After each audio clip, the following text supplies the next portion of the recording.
जून 2015 कराची के ईदी सेंटर में लोगों का रश लगना शुरू हो गया। हॉस्पिटल्स में लोग जमा होने लगे और कुछ ही दिनों के अंदर 2000 के करीब लोग अपनी जिंदगी की बाजी हार गए, जिसका रीजन था हीट स्ट्रोक।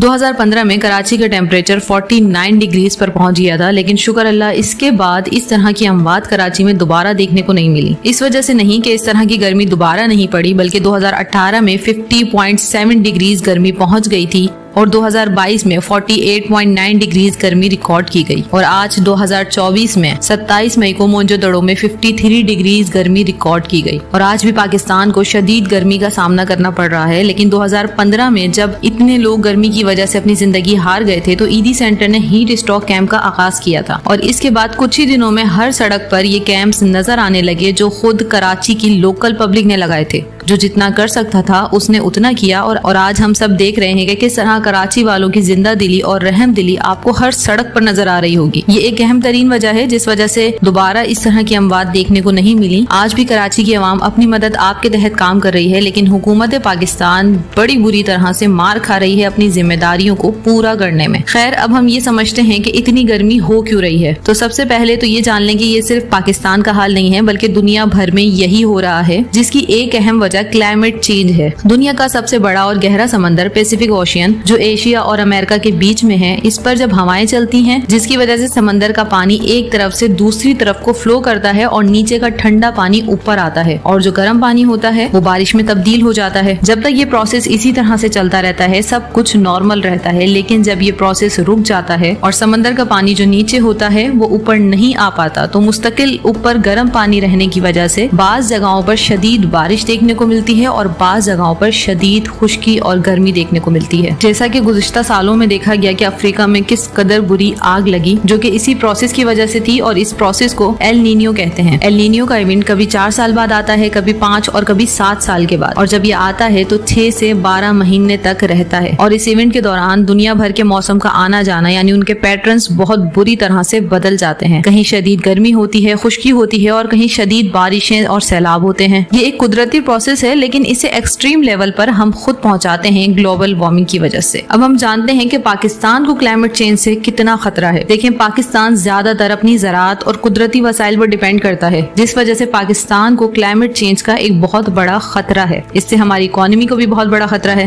रिसेंटली आपने देखा होगा कि किस तरह से बिना मौसम बारिशें हुई, इंटीरियर में शदीद सैलाब आए और कहीं खुश्क साली हुई और हर एरिया को शदीद गर्मी का सामना करना पड़ा। ये सब क्लाइमेट चेंज के असरात हैं, जो कि हमारे ज़राअत को और हमारे कुदरती वसाइल को नुकसान पहुंचाते हैं। और बताया ये जा रहा है कि अगर क्लाइमेट चेंज इसी तरह से पाकिस्तान पर असर डालता रहा तो 2050 में पाकिस्तान की जीडीपी, जो कि पहले ही सवाल का शिकार है, मजीद 18 से 20% तक कम हो जाएगी। अब हम समझते हैं कि इसका सॉल्यूशन क्या है। काफी रिसर्च के बाद हमें कुछ वैलिड पॉइंट्स मिले हैं जो कि हमारी हुकूमत को करने ही होंगे अगर उन्हें पाकिस्तान को बचाना है।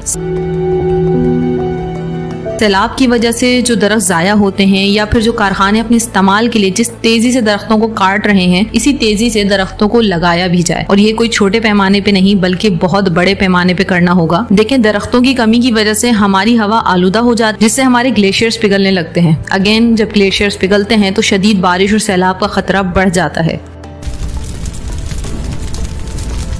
हमारे यहाँ कचरे को ठिकाना लगाने के लिए कोई जगह नहीं बनाई गई, बल्कि इन्हें जलाया जाता है, जिस वजह से शदीद जहरीली गैसेस बनती हैं, जो अगेन हमारे ग्लेशियर्स को पिघलाती हैं और क्लाइमेट चेंज से होने वाले असरात को मजीद भड़काती हैं।